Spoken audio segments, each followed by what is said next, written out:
Welcome to True North, the Shine Your Divine podcast, where we're creating new realities through cosmic consciousness. I'm your host, Lauren Dickinson, soul frequency activator, artist, retreat leader, and founder of the Orion Foundation. Here we explore the frontier of cosmic consciousness, the emergence of new earth leadership, and the lived experience of those souls who are creating new realities that did not exist before they dared to imagine them. Each episode, I sit down with thought leaders, consciousness pioneers, healers, and visionaries who are doing real work in the world and who have something to say about what transformation looks like from the inside. This podcast is supported by the Orion Foundation, a 501c3 pending nonprofit dedicated to funding transformative travel and healing programs for women. Proceeds from True North support this mission directly. I am so grateful you're here. Now, let's dive in. 2020 that you had this experience. Yeah. Yep. That I first started being contacted by extraterrestrials.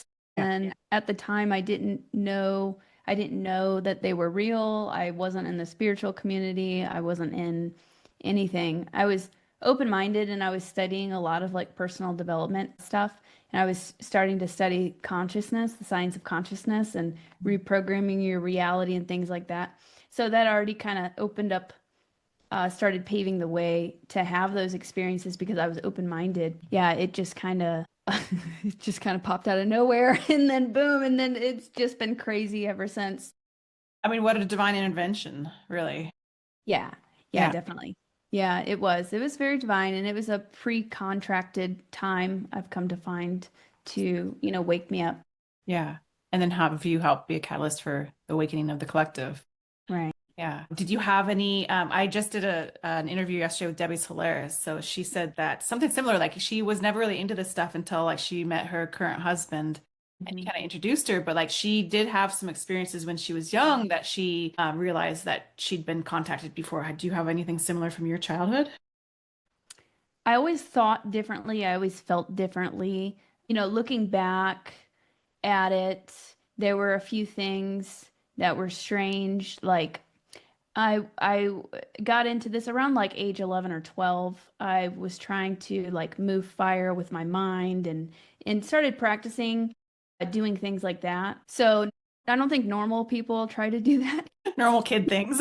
Yeah. So that was a sign that there was something else going on, or internally I knew something that I wasn't quite remembering. I could have been on a ship taking telekinesis courses, for all I know. And there was another strange incident that I don't personally remember because I was so young. I was probably around like around 3 years old, maybe a little bit older. But my mother told me this. She woke up in the middle of the night and came downstairs and found me by myself in the kitchen.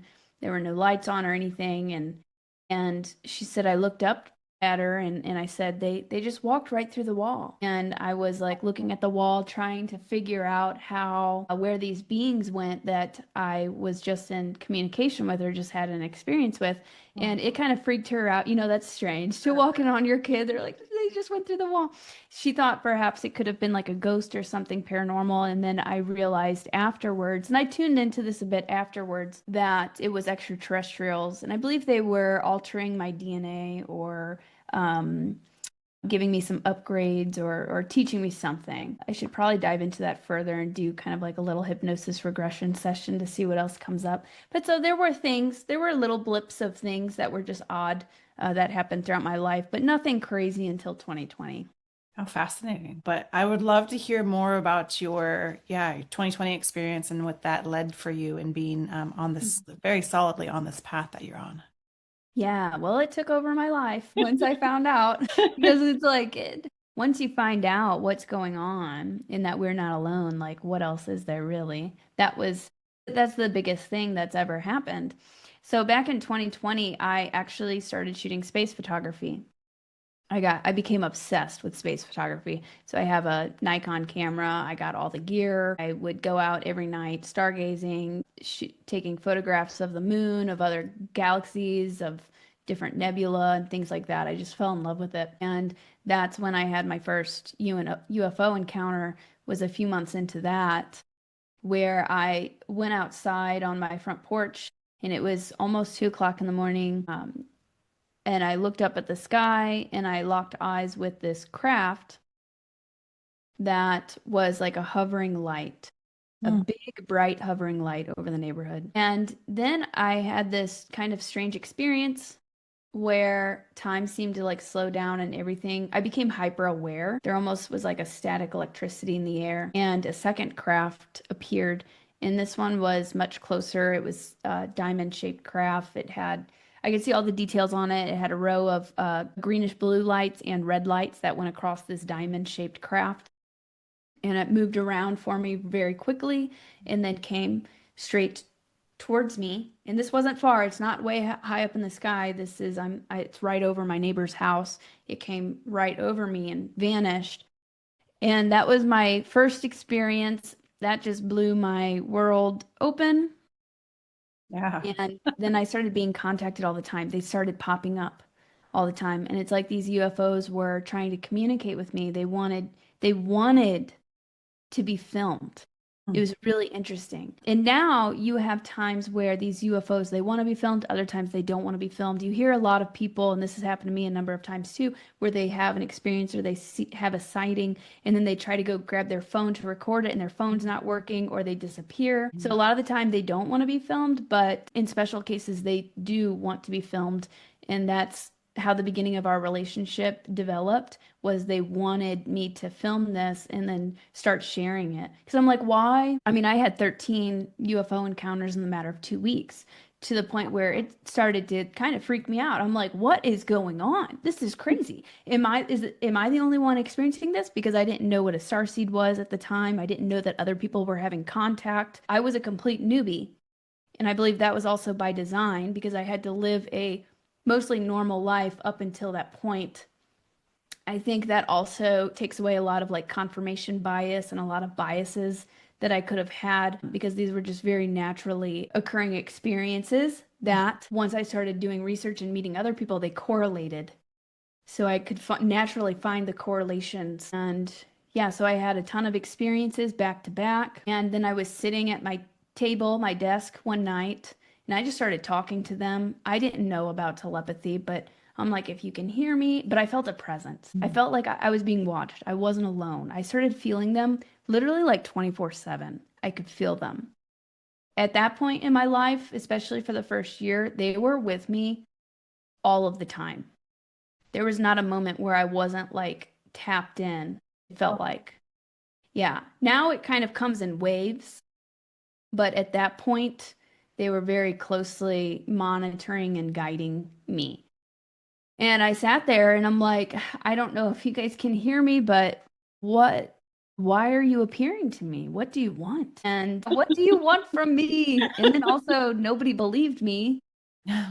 So I was alone in it at first, which made me want to capture the evidence so I could show proof. So that was part of the journey also. But I had this postcard, and I write about this in my book.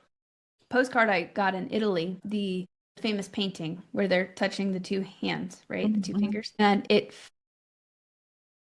was taken off my wall and was thrown at my feet right before my eyes. What? Yeah, whenever I asked, what do you want? And I picked it up and I heard contact. I know, chills, right? Yeah, absolutely. Wow. So I'm like, oh, okay, they want to make contact with me. This is a first contact type situation. And so I was fascinated, and I just kept pursuing it. I was just going wherever I was led. And then I started going out to meet them each day and asking them to appear on camera. And sometimes I would capture ships that were more material, but a lot of the time it was like orbs or like kind of like these plasma lights. That's how our relationship developed. And as I had these encounters, extrasensory perception was activated. So this actually started to activate my psychic abilities, which I had always been intuitive, but I wasn't a psychic growing up. I didn't have any really crazy psychic experiences, but I had claircognizance. I would have that inner knowing. But yeah, I began having visions. I began having supernatural experiences. I began having experiences with not only extraterrestrials, but also angels and Jesus and fairies and Sasquatch and all sorts of other things. It's like just the veil became very Right thin open. and Yeah. yeah, exactly. Wow. Yeah. What an So I incredible just journey. followed it. I just followed it. I'm like, okay, I'm here for it. This is exciting. And what a beautiful journey that's led you like now 6 years into this entire pathway. And you are speaking openly about it, sharing your work and sharing your stories and working with CE5. Tell me more about how that's been going for you. Yeah. So well, I wanted to show people that they could, first off, that they're here. Secondly, some of the messages that they began sharing with me, where I would later find that they were my star family and that we have a strong connection with these beings. We are related to these beings. Some of these beings are us from the future that Mm. are coming to visit us. And I wanted to show people that you don't have to be super special to have these sort of beautiful encounters with the divine or spirit guides or uh, our cosmic family. So I started experimenting with that, and they taught me how to make contact, how others can initiate contact. You could call that CE5. That's just a fast way to say it. I was doing that before I even knew that CE5 was a term. A little bit later, I discovered Dr. Greer, and I'm like, oh my God, there's actually a term for this, and there's people doing this all over the world, which was a great confirmation because I didn't feel so alone and didn't feel so crazy. But, that's just, you can just call that a simple term for initiating contact. And amazing things can happen when you do that. You can experience profound healings. You can experience the activation of gifts, of soul gifts, activation of your multidimensional DNA, which leads to a wonderful other things, being able to heal with your hands, being able to heal with your mind, being able to manifest your reality, working with the law of attraction or law of vibration. So all of those doors opened up to me, and they took me on sort of this training to become a master of my reality, but also heal and remember who we truly are. That's really what it comes down to, is remembering who we truly are and remembering our potential.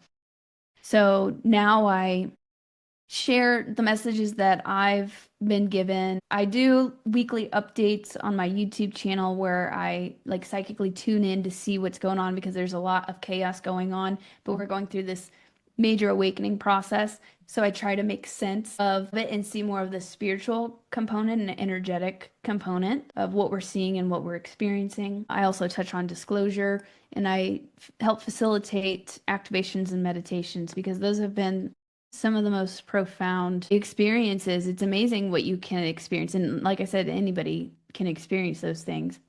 And I have through doing guided meditations and activations, that's where my star family guided me to start helping to facilitate that. I use singing bowls, which you can see some in the back there. Fantastic. Everything's waves and vibration and frequency. That's really the nitty-gritty of it. But through some of my gifts, my innate gifts, I have an additional third eye in my throat, which acts as a conduit, if you will, where I can really help guide people through experiences and help them experience healings, activations, encounters with their star family, things like that. So it seems to be working pretty well. So that's been exciting. That's exciting to me. How beautiful. And I remember when I first found you, you were going through that period where you had gotten a new sound bowl because one of them broke. Yeah.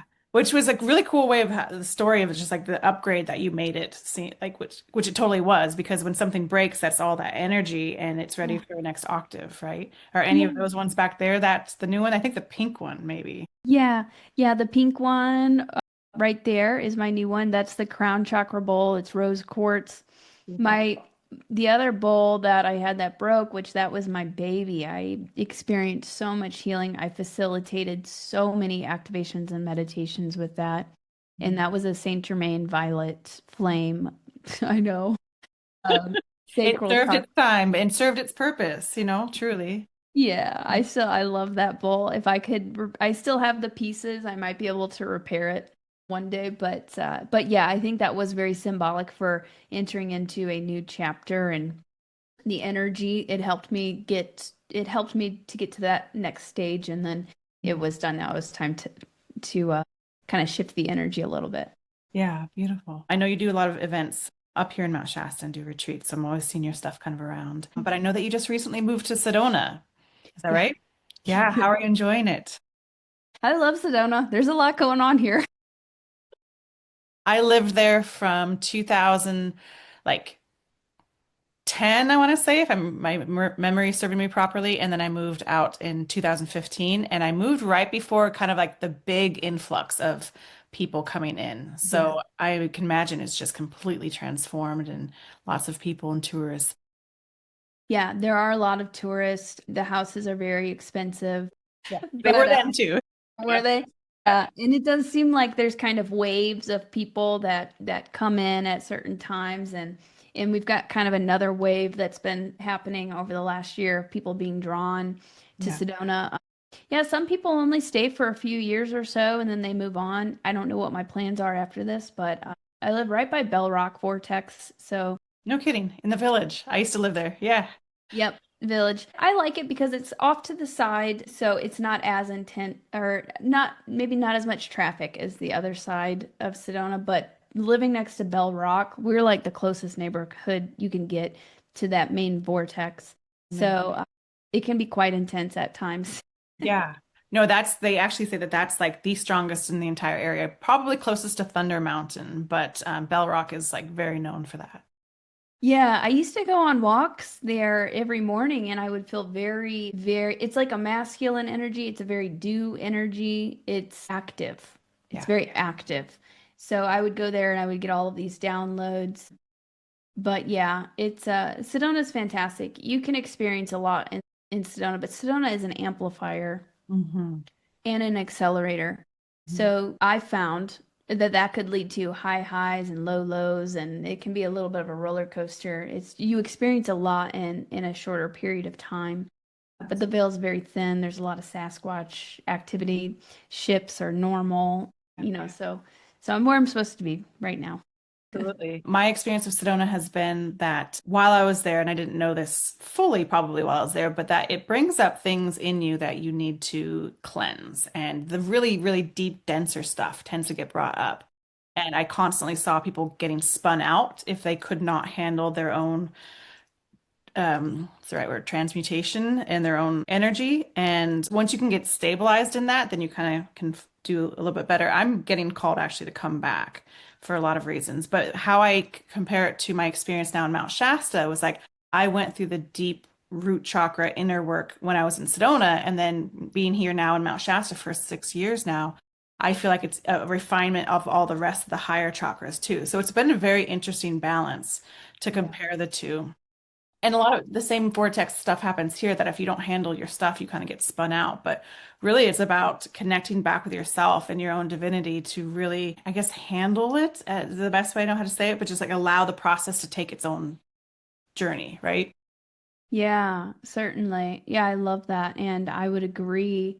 Some people do get spun out here. I've seen that a bit too. Uh, Relationships too. Like a lot of people would have like increased fights while they were there when visiting.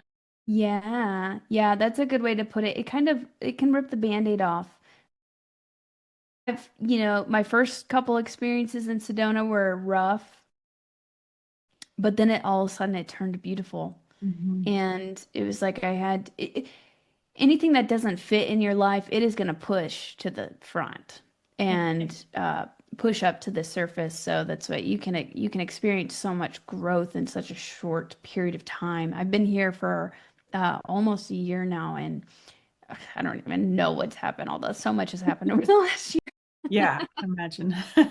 And year. it's interesting. A friend of mine, when I was living there, and I had just started to kind of get into it a little bit. Like I had some unique experiences when I was young. I know that I've been contacted. I think I have a chip in my hand. Like I used to have dreams about ships coming and visiting me and pulling me out of my room.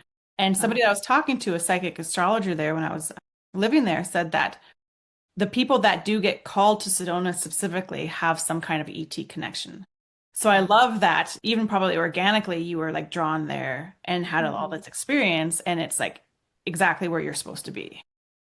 Yeah, yeah, and I think I'm supposed to be helping with the grid while I'm here. Once I moved here, or after a couple times of visiting, and I think it was the year that I moved here, right before I moved. I had some past lifetime stuff come up where I was actually a native in the area. Mm. And there's another location where inner earth beings would come up. And I have a very strong connection with that location where I would see like Native American ceremony, but also the inner earth beings, and they would like kind of commune. I Mm. had another past life memory come up while I was facilitating a drum circle for my retreat, where a I was a Native American, but I saw this girl and my child, and she was, or maybe I was the child, but this girl, she was part Pleiadian, but she was native, but she had more extra, she was a hybrid, essentially. Mhm. And I don't know what time period that was, but I thought that was really interesting. So I have a soul connection with the land also that I discovered later of why I'm drawn here. Even back in 2010, I went on a family reunion to Phoenix. I have a lot of family who lives in Phoenix. I come from St. Louis, Missouri, though. But my mother was born in Arizona. And I remember driving to the Grand Canyon and looking over and seeing like the red rocks. Like we passed Sedona, and I just remember thinking, what is that? Like I need to go there. Not even knowing any of the spiritual energy that was there or the galactic connection. So even at that time, I felt a deep soul calling. Yeah. How beautiful. Yeah. Yeah. And And what Mount Shasta is, I mean, Mount Shasta is, I feel like Sedona is more of, I like how you said the root, like you really have to work with your root. And I think your solar plexus too, like it's very solar plexus type energy. You're stepping into your power, cleansing anything that doesn't serve you, the baggage, the old programming. You can also experience a lot with the third eye, a lot of intense, incredible activations. And then Mount Shasta to me feels the energy is a bit softer, but also it's not in the fiery desert. No. you know, Yeah, you've got more green, which is amazing. We love trees. We love the green. We love the water. A lot of elemental energy, ascended master energy, but also still inner earth and very galactic energy. But it feels almost like receiving a hug from Mother Mary yeah. is what I feel in Mount Shasta. So Mount Shasta is a very special place in my heart as well. Beautiful. It's definitely all mother energy and it's very divine, feminine for sure. And that's actually really great. Like if I know Sedona, can hold both, and I know Cathedral Rock is the balance of that divine masculine and feminine. But if one was more masculine than the other, I would say Sedona is definitely a little bit more masculine. Mount Shasta is like the feminine, and it's such a beautiful way for you to say, yeah, a hug from the divine Mary. That's so beautiful. Yeah, yeah, it's very comforting. And that violet flame energy is just absolutely amazing too, bathing in those frequencies. And I activated a gift, not this summer, but the previous summer in Mount Shasta. I don't know if you could call it light language, maybe you could call it light language, but I started humming, toning. Maybe we can call it toning.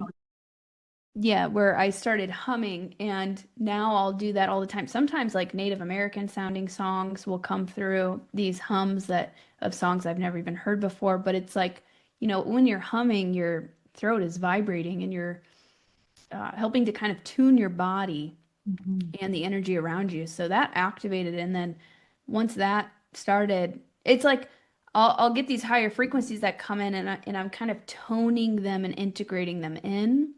So that started happening, activated while I was in Mount Shasta. Last year, while I was in Mount Shasta, I was on a hike to Heart Lake, Mm. and I started feeling light language wanting to come through like another language. Wow. And I was with other people, so I was a little nervous to just like blurt it out, but it was trying to come through so bad, and I can hear it in my head. So I thought that was pretty interesting.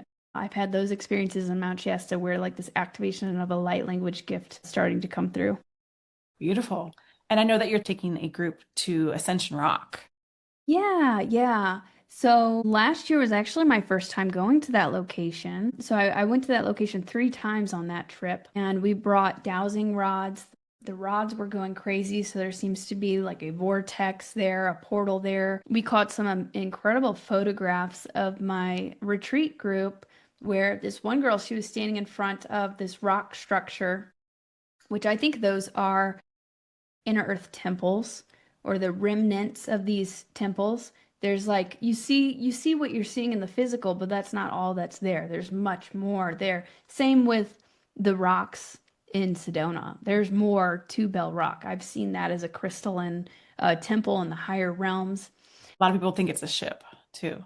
Yeah, well, I've seen a ship. It looked like a massive space ark underneath Bell Rock. And there's different frequencies, different densities, different dimensions. So who knows what all is going there, but I've definitely seen a massive ship there, and I've seen it at one point as kind of like this crystalline structure in the higher realms at least. Fascinating. And yeah, so I think these rock structures in Mount Shasta also are actually home to potentially temples, inner earth entrances, things like that. And the veil's very, very thin there. So I did a guided meditation with my group there last summer, and helped facilitate a journey of consciousness into inner earth, into a healing temple.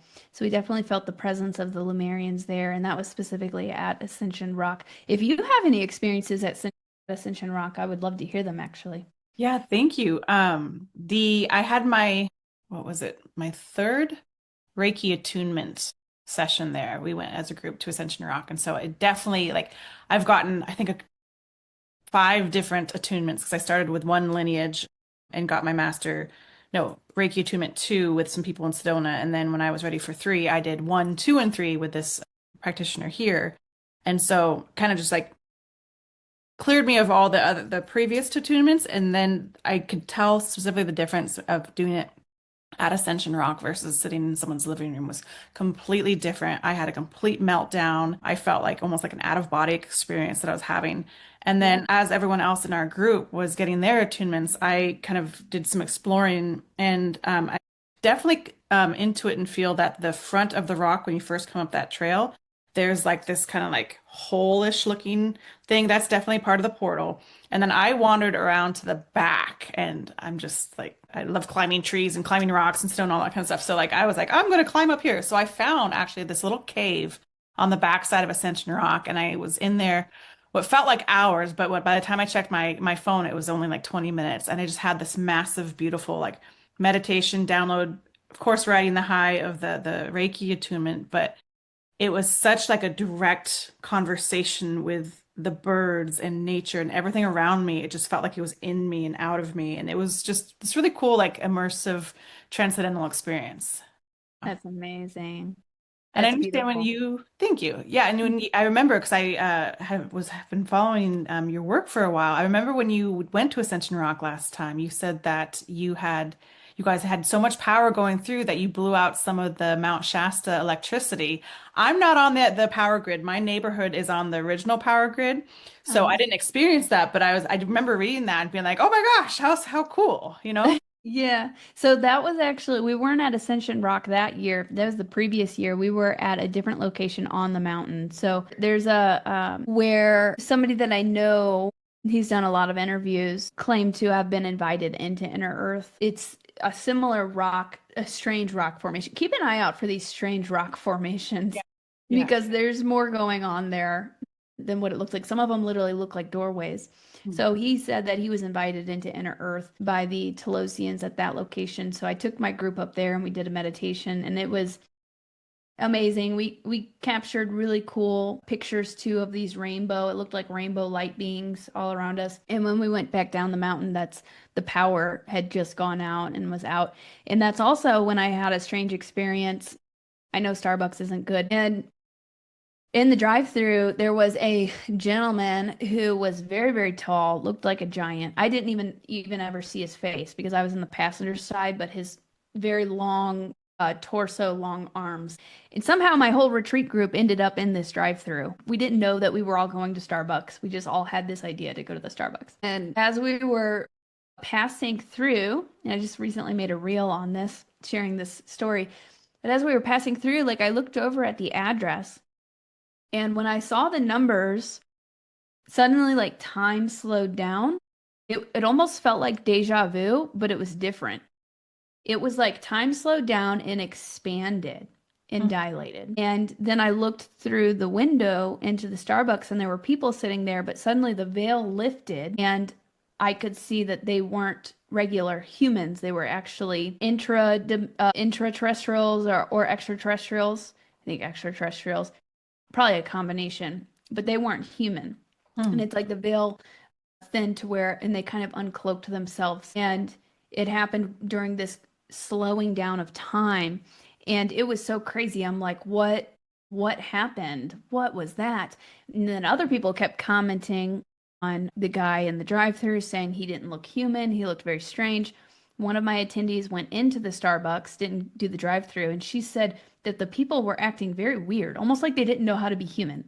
Like they were just kind of awkward or strange. She said it was very high strangeness in there. And I'm like, yeah, because they weren't human. And we had a channeler there with us who she does, what's the word, trance channel, where a being speaks through her star family. And so we asked just to see what they would say. And they said that there was a timeline shift and we completely shifted the timeline at that period. So it was just, I've experienced some weird time anomalies and bleed through into other dimensions. Another experience I had in Mount Shasta, this was last year, on a hike to Castle Crag. And we were going up, which is a very treacherous hike. You're going up. Very difficult hike. But we went up and then that was awesome. But coming down, the magic is in the forest. I saw it as more of an antenna. It's kind of this rock structure that looks like a castle. And I saw that as an antenna, but they said all the portals and all the magic is in the forest right under that, actually. And on the way down, I had another strange experience. And I'm also kind of high from walking, at such a steep level. You get your endorphins going and everything. And you're kind of hyper aware, if that makes sense. I heard a voice in my head say pterodactyl. And I looked up and I saw a pterodactyl flying over us. Whoa. I've seen that. You did do a reel on that too, didn't you? Yeah. So I'll be sharing some of these experiences just to show people what kind of weird, strange, fascinating things can happen in these high energy locations. But that was a first for me. I've never seen a pterodactyl. And it was like I felt like I was in two realities at once. Like I was there, but then I bled through into another reality. I could have been in inner Earth or just another density where a pterodactyl was flying over us. Yeah. How fascinating is all I can say. There's frequencies and codes in the footage of some of the craft that I've been able to capture and beautiful things just to show people proof that these things are all around us, just in another frequency, but sometimes our eyes can see them. If we're at a certain frequency, we can see them, or if they lower their frequency so that we become a match. But also the camera picks up more of the visible light spectrum. So that's why you can capture things on camera that you don't see with your own eyes. So I'll be sharing some of my footage, and that helps activate you. It has coded frequencies and light codes in the footage, I believe. Similar to like a channeled painting. Like it has this energy in it. It contains an activation. So does this footage. Yeah. And I'll also be sharing some experiences that I've had in Mount Shasta just to show what's possible. I'll be leading everybody through an activation where I'll probably work with the Telosians. I've got a pretty good connection with the inner earth beings. And we'll just see what comes through. Like I might guide everybody to an inner earth healing temple. I might guide everybody to meet with an inner earth being, which you can do this with your consciousness, but you can experience real physical sensations. You're not just making it up in your head. But I'll be guiding everybody through some sort of a transformational meditation to help them connect with those energies. And Sasquatch is popping in my head. They're like, don't forget about us. So I'll talk about them too. Yeah. Oh, it's funny that you bring that up because I haven't seen anything yet, but I know Yeti energy when I feel it. And anytime I go into the forest, I feel it. And then right above, I go up to the mountain quite a bit because it's just like literally like beaming from me right there. So you go up the highway, and as soon as I get past like in between Bunny Flats and before you get to Panther Meadows, there's like this distinct like energy shift. Yes. And then it's like Yeti everything. I know exactly what you're talking about. Every time I'm driving through that area, you'll see some of the trees and the plant life or the wood. It looks like Sasquatch standing there. Yeah, it's different. It's just different than all the other things. It's still the same, but it's just like there's something Yeah. different to it. Yeah, I agree. Yeah, there's a whole energy shift, and that's Sasquatch territory for sure. And I have another cool experience. Briefly, I'll say we camped on Mount Shasta on the mountain one night, and a friend of mine, I was having a whole experience with a craft that was going into the mountain and was on the mountain and doing all of these crazy formations while my friend at the same time was having an experience with a Sasquatch. He really wanted to have a Sasquatch experience. And the Sasquatch appeared as a golden orb though. So Oh, sometimes they can appear as orbs of light and that could be how they travel or that's just what we're seeing in another dimension or if we were of a certain frequency, we could maybe see the whole body there but it seems they can also travel through in ways of like these Merkaba light bodies. So that was an experience, and that was ground level with us while we were on the mountain. wow. Yeah, I could talk about. I don't have as many like opinions, experiences about Sasquatch or Yeti, but I want to because it's so entrenched in everything here. So maybe on another conversation we'll dive deeper into that. Yeah. I kind of made that a goal of mine to talk with the Sasquatch and meet different Sasquatch clans. So me and my friend slash roommate we had our first Sasquatch experiences together in Arkansas near these crystal mines. There's a miles of quartz crystal just popping out of the ground in that location. So it's very high vibe, highly charged, energetic spot. And we had experiences all week with that Sasquatch clan. And it's like once you have experiences with one clan, they'll watch you at first. They'll observe you to make sure you're cool, see if, they should approach you.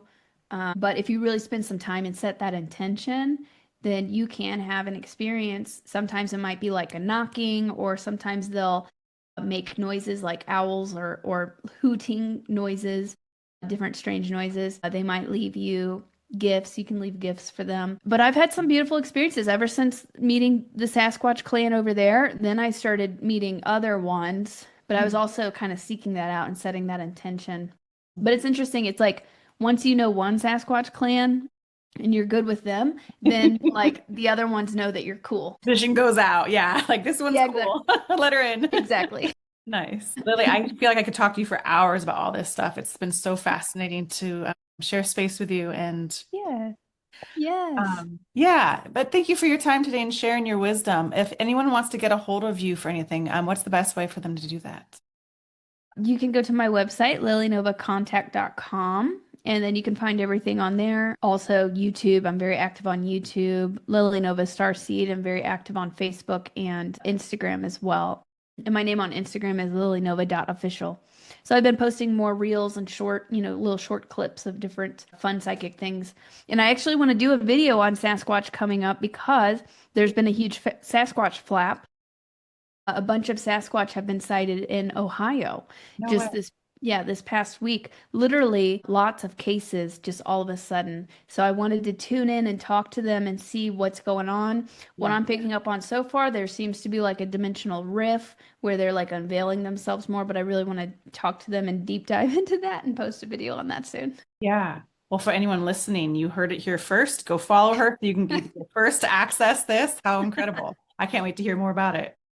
Thank you. It's been so nice talking with you, and I so look forward to meeting you and being in the wonderful energies of Mount Shasta. There's no place like it on earth. Absolutely. Yeah. Thank you so much. Okay. Have a beautiful day. Thank you. You too. Thank you.